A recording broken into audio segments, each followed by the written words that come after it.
আল্লাহ তাকিয়ে আছে আমাদের কিসের দিকে? আর আপনি আমি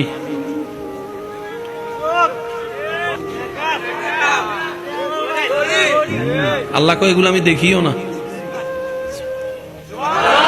আল্লাহ তুমি কি দেখো? আল্লাহ পাক বলে আমি তোর অন্তরটা দেখি। রাসূল বলছেন ইন্নাল্লাহা লা ইয়ানজুরু ইলা ওয়াজহিকা, আল্লাহ তোমাদের চেহারার দিকে দেখে না, আল্লাহ তোমাদের মনের দিকে দিকে, নিয়তের দিকে দিকে, অন্তরের দিকে দিকে। সুবহানাল্লাহ। এবার ওই আগের কথায় ফিরে যান।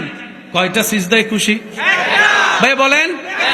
কিন্তু শর্ত হচ্ছে একটা, কপাল ঝুকার আগে। এবার মনটা দখল করেছে কে ভাই বলেন না? মন দখল করেছে কে? শয়তান কি আলো না অন্ধকার? শয়তান কি আলো না অন্ধকার? সেজন্য নবী বলেছেন লা ঈমানা লিমান লা মুহাব্বাতা লাহু লা ইউমিনু আহাদুকুম হাত্তা আকুনা আহাব্বা ইলাইহি মিন ওয়ালিদিহি ওয়া ওয়ালাদিহি ওয়ান নাস আজমাইন। ও নবীর উম্মতেরা, নবী বলে আল্লাহকে যদি রাজি করতে চাও